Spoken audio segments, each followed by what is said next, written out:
پاکستان میں اسماعیل ہنیہ کی شہادت پر آج یوم سوگ۔ اسماعیل ہنیہ کے قتل کے خلاف مذمتی قرارداد قومی اسمبلی میں متفقہ طور پر منظور۔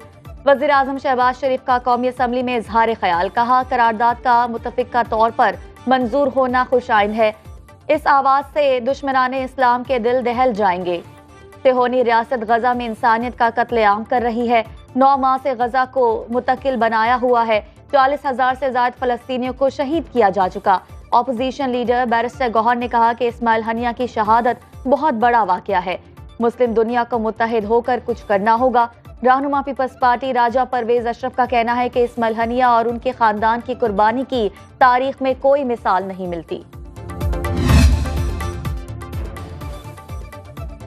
وزیر اعظم شہباز شریف کی کابینہ اجلاس میں بھی اسماعیل ہنیہ کے قتل کی مذمت۔ بدترین سفاکیت کے واقعے میں اسماعیل ہنیہ کو تہران میں شہید کیا گیا۔ وزیر اعظم نے سی پیک کے حوالے سے گفتگو کرتے ہوئے کہا کہ سی پیک کے تحت بجلی کے منصوبوں پر تیزی سے کام ہوا اور سستے ترین پاور پلانٹ لگے۔ بجلی سستی کرنا ہمارا ایجنڈا ہے۔ اس معاملے میں عوامی توہین کے مترادف ہے۔ پاور سیکٹر اور FBR کو کرپشن سے پاک کرنے کی ضرورت ہے۔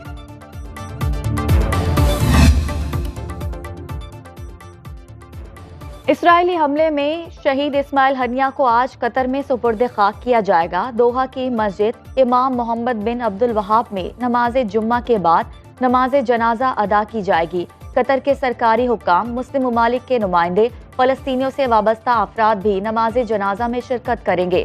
اسماعیل ہنیہ کی تدفین لوسیل کے قبرستان میں کی جائے گی، جہاں قطر کے بانی بھی سپرد خاک ہیں۔ اسماعیل ہنیہ کا جسد خاکی دوحہ میں ان کے گھر پہنچا دیا گیا۔ اہل خانہ اور مداحوں کے رقت آمیز مناظر۔ پورے پاکستان کے مسلمانوں کے لیے اور پوری دنیا کے مسلمانوں کے لیے اور پوری امت کے لیے ایک سوچنے کا مقام ہے کہ کفر نے، اسرائیل نے جو پہلے فلسطین میں ظلم و بربریت کی داستان ڈیلی بیسس پہ رقم کر رہا ہے، اس نے آپ کے گھر میں گھس کے اسماعیل ہنیہ کو قتل کیا اور ساری دنیا کے سامنے کیا، ایران کی سرزمین پر کیا اور ساری دنیا تماشا دیکھتی رہ گئی۔ یہ وہ وقت ہے جب امت نے اپنے مسالک سے اور اپنے مسائل سے اور آپس کے اختلافات سے بالا تر ہو کر یونٹی دکھانی ہے اور پوری دنیا کو ایک قوم بن کے دکھانا ہے، ایک جھنڈے تلے اکٹھے ہونا ہے، اور انشاءاللہ اللہ پاک نے چاہا تو وہ جھنڈا خلافت کا ہوگا، اور اللہ نے چاہا تو یہ کام پاکستان سے آغاز ہوگا۔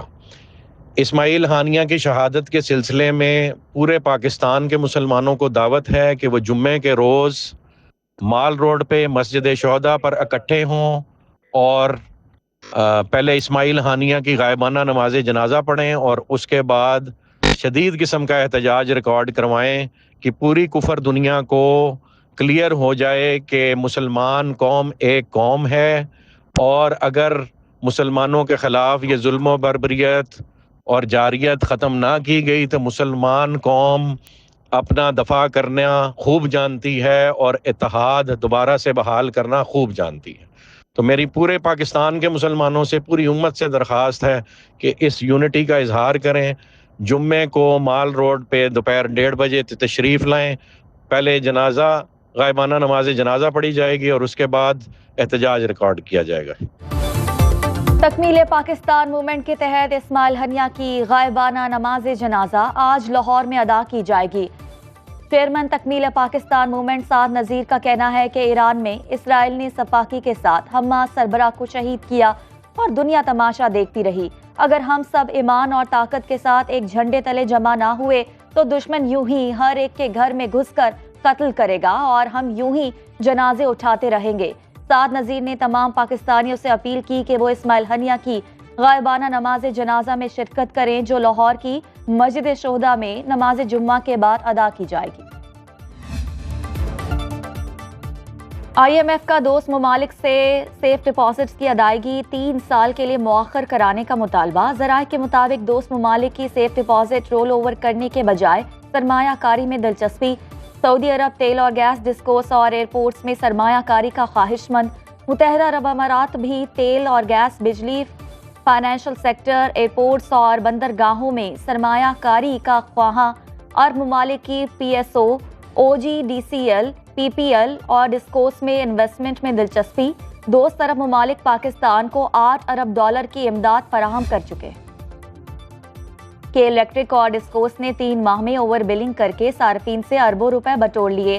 نیپرا کی تحقیقاتی رپورٹ میں حیران کن انکشافات۔ ذرائع کے مطابق رپورٹ میں 11 لاکھ سے زائد صارفین سے اوور بلنگ کی نشاندہی ہوئی۔ ڈسکوس اور کے الیکٹرک نے 4 لاکھ سے زائد پروٹیکٹڈ صارفین کا سلیب تبدیل کیا۔ پروٹیکٹڈ صارفین کے سلیب کی تبدیلی کے ناقابل تردید شواہد مل گئے۔ حکومت کو تحقیقاتی رپورٹ کے حقائق سے آگاہ کر دیا گیا۔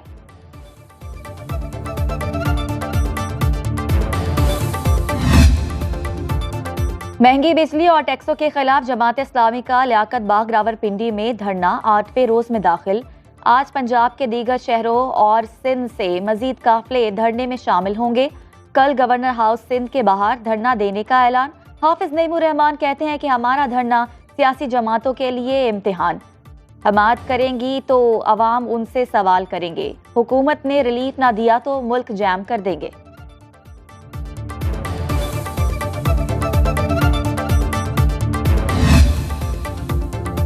مہنگائی کی وجہ سے مسائل ہیں، مہنگی بجلی اور مہنگا پیٹرول ہے۔ وزیر اعلیٰ سندھ مراد علی شاہ کا کہنا ہے کہ ہم مسائل کو کم کرنے کے لیے کام کر رہے ہیں۔ بجلی کا مسئلہ سنگین، اس کا حل موجود ہے۔ 70% گیس کی پیداوار سندھ سے ہوتی ہے۔ کراچی پوری قوم کی لائف لائن ہے۔ سندھ حکومت تاجروں کے مسائل کے حل کے لیے کام کر رہی ہے۔ کراچی میں بہت سے چیلنجز ہیں، شہر میں معاشی ترقی کے وسیع مواقع موجود ہیں۔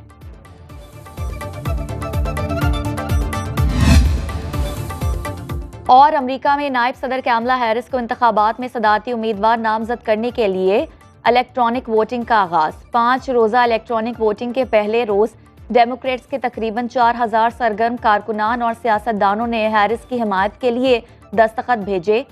ڈیموکریٹک نیشنل کمیٹی کا کہنا ہے کہ ہیرس نے پارٹی میں نامزدگی کے لیے مقابلے میں پٹیشنرز پر دستخط کرنے والے 99% ڈیلیگیٹس کی حمایت حاصل کی ہے۔ کیملا ہیرس صدارتی نامزدگی حاصل کرنے والی پہلی سیاہ فام اور جنوبی ایشیائی خاتون ہوں گی۔